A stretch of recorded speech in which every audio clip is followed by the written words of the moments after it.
오늘도 굳세게 인사를 드려보고 있는 크립토 마토입니다. 자, 오늘 연준의 의장인 제롬 파월이 다음과 같이 발언을 했습니다. 다음 FOMC 미팅에서 0.5포인트 금리 인상에 관련된 논의가 있어야 한다. 그리고 또한 경기가 예상보다 부진하다라면 우리는 더욱 적극적인 행동을 취하지 않을 수 없다. 이러한 과정 속에서 고통이 느껴질 수도 있겠다라고 이야기를 했습니다. 자, 어떤 고통일까요? 미국 증시가 떨어지는 데서 오는 고통을 이야기한 것이겠죠. 자, 그가 이렇게 발언을 하고 나자 미국 증시 오늘 상승으로 출발을 했었는데 그의 발언과 더불어 가지고 살짝 떨어졌다가 지금 다시 강력하게 반등해주고 있는 모습이 보여주고 있습니다. 다른 종목들도 비슷한 모양새죠. 오히려 이제 쌍바닥을 찍는 꼴이 되면서 힘을 실어주고 있는 것이 아닌가. 그런 과정 속에서 달러 인덱스 지수 강하게 하락해주고 있습니다. 그러면서 미국 증시와 비트코인에 힘을 좀 불어 넣어주고 있는 것 같은데요. 비트코인도 미국 증시랑 똑같이 3만 달러에서 2만 9천 달러대까지 떨어졌었다가 지금은 반등을 해주면서 3만 121달러에서 거래가 진행 중에 있습니다. 미국 증시와 비트코인 이미 매도가 될 만큼 매도가 된 것인가, 아니면 시장이 금리 인상에 면역이 생긴 것일까? 일단은 그렇게까지 크게 동요하는 모습은 다행히 보여주지 않고 있습니다. 자, 그리고 유로피언 중앙은행 같은 경우도 다가오는 7월 달에 0.25포인트 금리를 올릴 것이며 주 0.5%도 배제하지 않겠다라고 이야기를 하기도 했었습니다. 자, 물론 인플레이션이 부분적으로 완화될 수는 있겠지만 장기적으로 봤을 때 에너지나 식량값 같은 경우는 계속해서 상승할 수밖에 없는 방향으로 나아가고 있지 않나 라는 생각을 해봅니다. 다음으로 이어서는 디지털 커런시 그룹의 베리 실버트가 이야기합니다.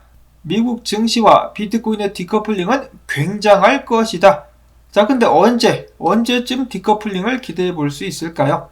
베리 실버트 본인이 좀 나서가지고 디커플링 운동이라도 한번 펼쳐보는 것이 어떨까? 이어서는 어제 나왔었던 소식이었었죠. 엘살바도르의 중후진국 44개국이 모여가지고 비트코인에 관련된 연설과 컨퍼런스 등 여러가지 논의를 했었습니다. 자, 그리고 그 자리에 모였었던 사람들이 다 같이 한데 모여가지고 라이트닝 네트워크를 통해가지고 비트코인 지불을 진행을 해봤었다라고 하네요. 중앙은행 관계자들도 많이 포함이 되어 있는데 이렇게 다 함께 모여가지고 비트코인에 대해서 배우는 시간을 가졌습니다. 이 비트코인을 도입하느냐 마느냐에 따라서 각 나라에 존망이 걸려 있다라고 생각을 할 수도 있겠죠. 해당 국가들이 경제적으로 그렇게 튼튼하지도 않을 뿐더러 지금 상황에서는 뭐 이 모든 국가들이, 여기 모여있는 모든 국가들이 달러의 노예라고 봐도 무방한 그런 상황이기 때문에 다른 길을 반드시 모색을 해야만 하겠습니다. 자, 이런 식으로 계속해서 컨퍼런스 현장에 관련된 사진이 올라와가지고 여러분들께 잠시 보여드립니다. 라이트닝 네트워크 가지아 다 함께 모여서 비트코인 가지아를 외치는 기회가 될 수 있었기를 바라보고요. 자, 그 다음 소식으로는 이 지불 인프라 제공 업체라고 하네요. 프라이머라는 회사가 있는데 이들이 그들의 소프트웨어를 사용하는 전 세계 상인들에게 앞으로 비트코인 결제를 지원하게 될 것이라고 합니다. 계속해서 사용처가 늘어나고 있는 비트코인, 긍정적인 소식이었고요. 다음으로 해서 코인쉐어스에 의하면 최근에 있었던 루나 및 UST 폭락 사태가 있었을 때 기관들이 무려 3억 달러 상당을 비트코인에 집어넣었다라고 합니다.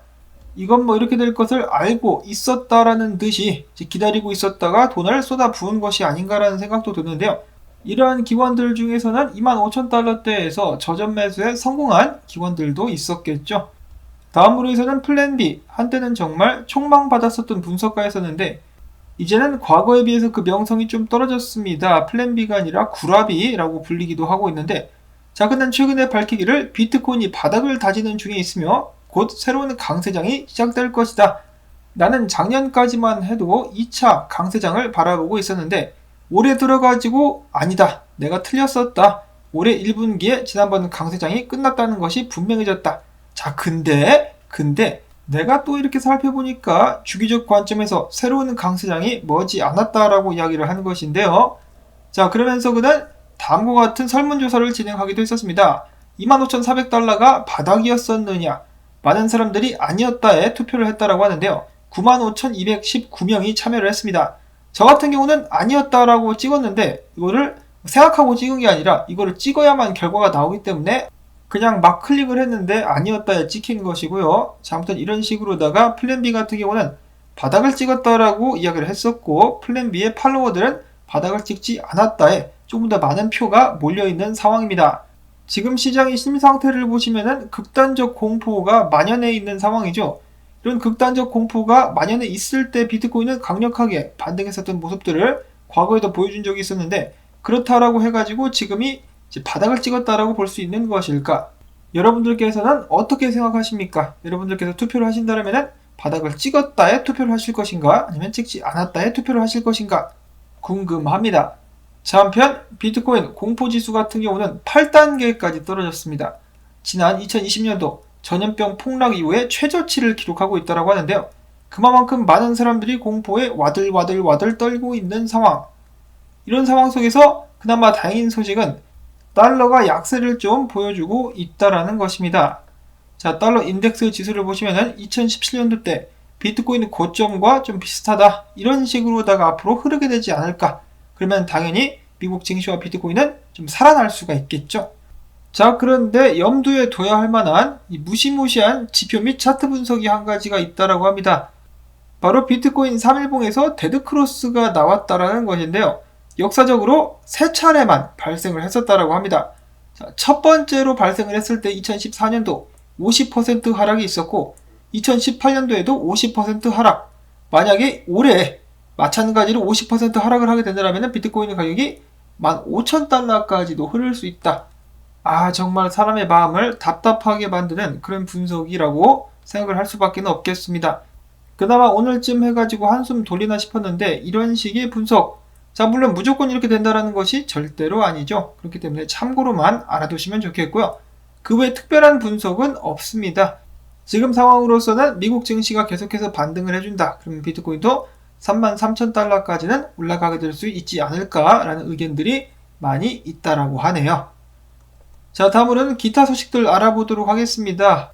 얼마 전에 있었던 UST 사태 때문에 정말 많은 사람들이 테더에 대해서 우려하기 시작하고 있다라고 합니다. 그러면서 지난 48시간 동안에 테더에서 무려 70억 달러 정도가 빠져나갔다라고 하네요. 제가 아는 바에 의하면은 그나마 가장 믿음직한 스테이블 코인이라고 볼 수 있는 USDC로 많은 사람들이 그들의 자금을 전환을 하는 것으로 알고 있습니다. 자, 근데 아직도 테더의 비중이 굉장히 크기 때문에 혹시라도 테더가 흔들리면은 암호화폐 시장이 가루가 돼버릴 수가 있기 때문에 그런 점은 유의를 하긴 해야 되는데, 일단 테더 CTO 같은 경우는 테더는 완전히 뒷받침이 되어 있기 때문에 USD처럼 폭락할 가능성은 없다라고 이야기를 하고 있습니다. 부디 그의 말이 맞기를 바라보고요.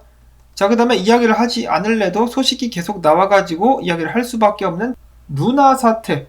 이 루나를 굉장히 좋아했었던 사람 누굽니까? 바로 노브그라츠입니다. 노브그라츠는 팔뚝에 문신도 새길 정도였었는데요.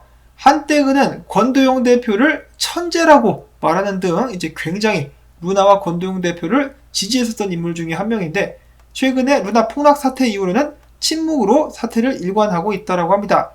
당연히 자연스럽게 많은 사람들은 노브그라츠가 손해를 좀 봤을 것이라고 생각을 하는데, 그와 갤럭시 디지털 같은 경우는 이미 수익 실현을 많이 해가지고 큰 손해를 보지 않은 것으로 제가 알고 있습니다. 아마 지금 조용한 것이 속된 말로 쪽팔려서 그런 것은 아닌가. 쪽팔리고 이 문신 어떻게든 지우려고 안간힘을 쓰고 있지 않을까 하는 생각을 해봅니다. 자, 한편 테라 같은 경우는 최근에 권도용 대표가 포크를 하겠다, 그래가지고 새로운 코인을 만들어 제끼겠다라고 이야기를 했었는데, 테라 커뮤니티는 전부 다 여기에 일제히 반대를 하고 나섰다라고 합니다. 반대 90%, 찬성 10% 이런 식으로 결과가 나와가지고 투표 결과를 따른다면은 새로운 테라 코인은 발생하지 않을 것 같습니다. 탄생이라고 해야 되는데 이제 발생이라는 표현을 쓸 수밖에 없는 상황. 자, 이런 상황 속에서 대한민국 국회에서 루나 사태에 대한 청문회를 추진하겠다라고 밝혔습니다. 자, 그리고 추가적으로 폭락장에서 보인 거래소들의 행태에 의문이 드는 부분이 많이 있다라고 하네요. 근데 뭐 한국 거래소들은 원래 그렇게 했었는데 뭐 이제 와서 새삼스럽게. 자, 그리고 이 테라 사태에 대해서 금융당국 같은 경우는 욕을 또 많이 먹고 있다라고 합니다. 왜 욕을 처먹고 있느냐? 이 국세청 같은 경우 테라폼 랩스로부터 세금을 뜯었는데 많이도 뜯었습니다. 1,000억 원대 세금을 뜯었어요. 세금을 꿀꺽 한 다음에 지금 루나 사태가 터지자 금융당국은 이야기하기를 세금은 우리가 정말 감사히 잘 먹었으나 관련 규정이 없기 때문에 우리는 테라 사태에 개입할 수는 없겠습니다. 라고 이야기를 했으며 수사 당국도 상황을 지켜보고 있다는 모호한 태도를 보이고 있다고 합니다. 상황이 이미 종료가 됐는데 뭘 지켜봐 이 자식들아. 에라이 날강도 같은 놈들아. 자, 그리고 상황이 당연히 이렇게 되니까 테라폼 랩스 같은 경우는 이 법조인들이 전부 다 도망갔다라고 하네요. 당연히 몸살이기 위해서 너도 나도 빠져나간 그런 상황이겠죠. 자, 법조인들만 빠져나가느냐. 비체인 재단 같은 경우는 이 테라 개발자들이 비체인으로 옮기게 된다면은 개발자들에게 최대 3만 달러를 지원하겠다라고 밝혔습니다. 인재 영입에 힘을 쓰고 있는 비체인 재단. 실제로 테라, 이 루나 블록체인 관련해가지고 개발을 했었던 개발자들 중에서는 유능한 사람들도 꽤 있었다라고 하네요. 이어서는 정말로 오래간만에 라이트코인 관련된 소식입니다. 약 2년 전부터 이야기가 나왔었던 라이트코인의 민불 윈불 업그레이드가 다가오는 19일 가동되게 될 것이다 라면서 찰리리가 정말 오랜만에 입을 열었었다라고 하고요. 다음으로는 크립토닷컴에서 쇼퍼파이의 암호화폐 결제를 지원하게 되면서 이벤트도 진행하게 된다고 합니다. 다가오는 6월 30일까지 크립토닷컴 페이로 쇼퍼파이에서 쇼핑을 하는 사람들을 대상으로 0.5% 수수료 면제 그리고 CRO로 결제를 할 때는 최대 10% 페이백을 제공하게 될 것이라고 하네요. 관심 있으신 분들 참고를 하실 수 있기를 바라고요. 다음으로는 대한민국의 스튜디오 드래곤이 더 샌드박스와 양해각서를 체결하고 K드라마를 기반으로 한 가상 공간을 만들게 될 것이다 라고 밝혔습니다. 샌드박스 관련된 소식이었고요. 마지막으로는 이더리움입니다. 비탈릭 부테리니가 이야기하기를 자, 이더리움이 솔직히 내가 허심탄회하게 이야기를 해가지고 비트코인 시스템에 비해 가지고는 모순이 좀 많은 그런 시스템이다. 개인적으로 이더리움이 문화를 포함해 장기적인 안정성을 추구하는 비트코인과 같은 시스템이 되기를 바란다. 그렇게 되려면 아직까지도 수많은 단기적인 변화와 조정이 필요하다. 나는 개인에 대한 의존도를 낮추고 시간에 시련을 견딜 수 있는 고정적인 시스템을 선호한다. 극한의 상황에서도 살아남을 수 있는 레이어 1 블록체인 이더리움이 되었으면 한다라고 이야기를 했는데요. 그러려면 2.0 좀 빨리 출시 좀 해봐. 지금 당연히 비트코인 및 미국 증시를 따라가고 있긴 하지만은 이더리움 차트가 좋지가 않잖아. 계속해서 하락세가 이어지고 있는 이더리움 차트가 보여지고 있는데 이런 상황 속에서 기술 분석가 중에 존 로크라는 녀석이 있는데요. 이 양반은 이야기하기를 만약에 이더리움이 2000달러가 깨진다 그러면은 420달러까지도 하락하게 될 수 있다라고 이야기를 했습니다. 이 새끼 이거 그냥 확 잡아다가 묻어버릴까요 이거? 420달러 말을 해도 꼭 확 그냥 420달러까지 안 떨어지면 420대를 때려버릴까 보다 그냥. 자, 아무튼 그런 의미에서라도 비트코인과 미국 증시, 이더리움 좀 힘을 내줘야만 될 것 같습니다. 만약에 정말로 비트코인이 그렇게 크게 떨어지고 이더리움 420달러까지 떨어지면 알트코인들 다 녹아버리겠죠. 그런 일들은 절대로 발생하지 않기를 바라보면서 오늘 영상 여기서 마무리를 짓도록 하겠습니다. 여러분들께 도움되셨다면 토마토밭도 좀 살려주기 운동 광고 영상 재생 한 편만이라도 마지막까지 그리고 좋아요 눌러주기 오늘도 부탁을 꼭꼭꼭 드립니다. 여러분들의 도움이 있어야만 저도 계속해서 살아남을 수가 있겠죠. 자, 그러면 저는 다음에 새로운 소식 가지고 인사를 드리도록 하겠습니다. 안녕히 계십시오.